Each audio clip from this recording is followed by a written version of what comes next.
First at 4 may look like Christmas downtown, but we've still got a lot of autumn yet to go. Find out how it's going to feel this weekend. Karen? Also, Detroit's top cop is not happy with his own department. He reveals more about the suspect in the deadly shooting of an officer and says mistakes were made. We have an amazing update on Otto, the wheelchair dog. We're going to actually take you into what his life is right now. He has love and chew toys. And wait until you see the video we have to show you. Local 4 News starts now with a breaking news alert. Good afternoon, everyone. I'm Karen Drew. First at 4, Detroit Police Chief James Craig does not like what he is learning about the suspect in the deadly shooting of an officer. Craig says the suspect is a very dangerous person and could have been arrested before Wednesday's shooting. For the very latest, let's get to Sean Lay. He joins us live this afternoon. And Sean, this makes a heartbreaking situation even more worse. And it's extremely stunning what the chief revealed to us today. Look, 2 weeks ago, he says his officers were given the name of a gunman who shot up a house, the same house where 2 police officers were shot this week. But he said, armed with that information about the shooting from 2 weeks ago, he says his officers failed to act on that information. We could have prevented this situation. So I am angry about this. Stunning news from Police Chief James Craig. The 28-year-old suspected gunman who shot and killed an officer and wounded another officer this week was involved with a 16-year-old girl. He went to her house 2 weeks ago and shot the home up. The girl went to the 12th precinct and provided the name of the 28-year-old suspect. Chief Craig says Officer Felipe Batum-Bisi took that initial report, and another report was then given to DPD. Chief Craig says it went nowhere, and he's angry. Officers would have seen that the suspect was on parole and picked him up. Since then, the suspect is believed to have been involved in a double shooting at 7 Mile in Wyoming this past Sunday. Then on Monday, he's the suspect in a double shooting where a 32-year-old man was killed.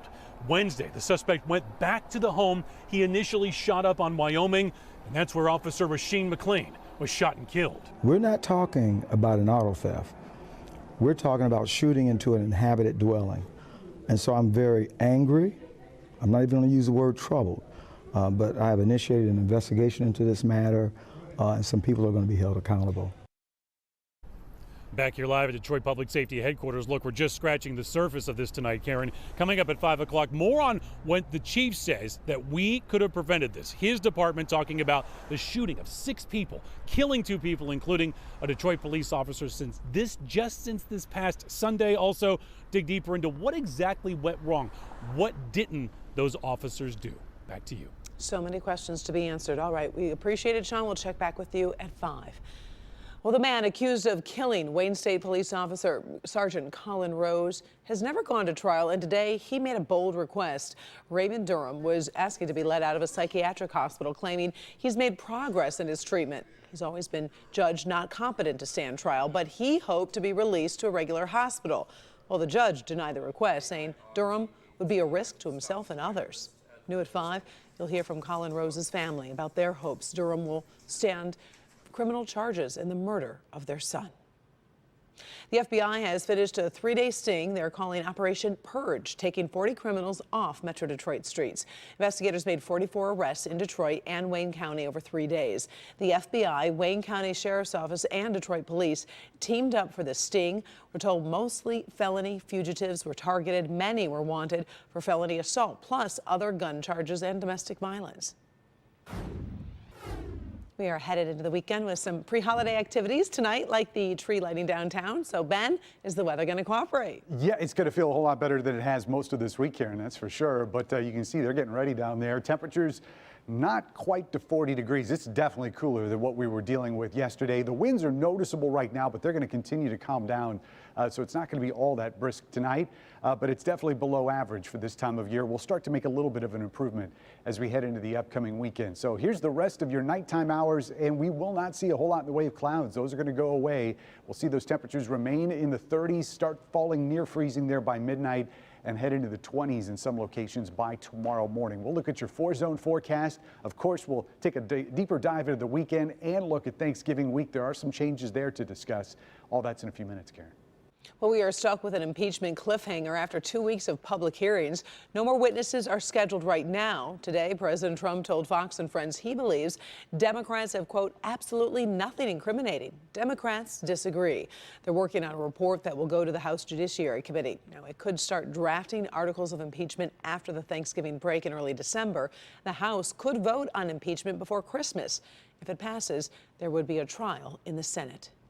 First at 4, we're also tracking some other stories making headlines across America. This Friday, we start over in Boston, where a former college student is charged for encouraging her boyfriend to commit suicide. 21-year-old In Young Yu is arraigned on a charge of involuntary manslaughter. Prosecutors say she sent 47,000 texts to Alexander Yurtula, abusing him emotionally and urging him to kill himself. Well, she hired a PR firm that releases text messages she allegedly sent to stop him, and she also claims to have altered Yurtula's brother, alerted him. Right now, she is headed to trial in late January.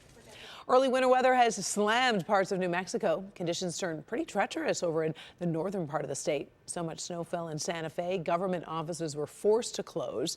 On the bright side, residents say they can use the moisture. Now let's turn to the story of Otto's big breakthrough. We've been following this rescue dog, so badly abused he needed his own wheelchair. Well, in the last 30 days, things have changed for Otto. Our Paula Tutman takes you to his new forever home and has some new video we never expected to see. I really think what's most remarkable is remembering who and what and why Otto was, and then to see who and what and why he is now. If you measured how Otto's life has changed in dog years, it would still be a flash. This is Otto, October 22nd, exactly 1 month ago, horribly abused, needing a home. 3 days later, he was at Woodhaven Veterinary Hospital, being fitted for a wheelchair and getting state-of-the-art physical therapy and medical care. Come on, scooch a little closer. Come on. And today, he is part of a rambunctious, multi-animal home of 2 cats, a dog, a teenager, and a loving mom. Get it, Otto. A forever home, living the life of Otto. Oh, certainly no one would wish his previous life on a dog. The abuser had actually kicked him, and he had gone down the basement stairs, which is how the partial paralysis did occur. And then he was living in the basement for, they think, about a year in his own urine and feces. See how this looks today. His capacity for forgiveness and loving human beings is pretty amazing, considering everything that he did go through. But with intensive medical treatment, physical therapy, love, and chew toys, just last week, Otto, who has been paralyzed from the waist down for more than a year, did this. Are you wagging your tail? Oh my goodness. What was it like the first time you saw him wag his tail? So I cried. And then he actually stood on his own. He still uses his wheelchair, but he is really doing things that I don't think anybody thought he would do.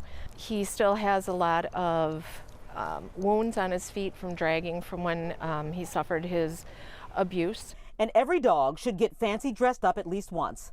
He is the guest of honor for an upcoming fundraiser for abused animals, and he already has his tux. Even if his condition doesn't improve one more iota, in ways it counts most, Otto Look at you, is Mr. Man. healed. Look at you. There's my pumpkin. You're my pumpkin. He is a pumpkin, and take a look at this. Otto can never figure out which toys to play with. He's never had toys before, and so now he's actually just kind of like, oh my gosh, all these toys, they're all mine, they're all mine. So listen, the Animal Rescue Funding Foundation, that's the big dress-up event. You'll remember they are the ones who actually supplied the wheelchair and the initial care, and of course his new mom, Shannon. She is a hospice nurse, and so patience and kindness is kind of baked into her DNA. I think this guy is going to be okay. This is a great way to end the week. Karen. It sure is, Paula. What a wonderful, wonderful story. Now, I know you said that, obviously he's found a forever home. It's perfect. In terms of his for future healing, do we expect him to wag his tail more? Like, what do we think could possibly be next? They have no idea. He's continuing treatment. They're trying different kinds of treatments. If he doesn't do anything like that ever again, they are okay with it. But remarkable that he's even found the ability to do just those things. Wag his tail and stand up for about 15 seconds at a time. What a great story. Thank you so much, Paula. We appreciate it. Still ahead, a racist Craigslist ad is sending some shockwaves through one community again. We're going to tell you what one student is accused of posting that led to a hate crime charge. Also ahead, first at 4, we do have a good health alert. There is a new warning for parents about teenagers and exercise. We'll show you new numbers that are leading to a call for urgent action.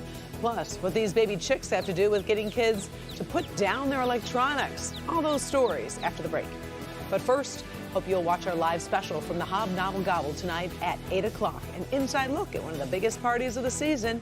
By the way, fans of The Blacklist can catch tonight's episode on MeTV tonight at 10. We'll be right back. Fast just got faster. Live just got live-er. Our grammar isn't perfect, but now our app pretty much is. Download the new Local Forecaster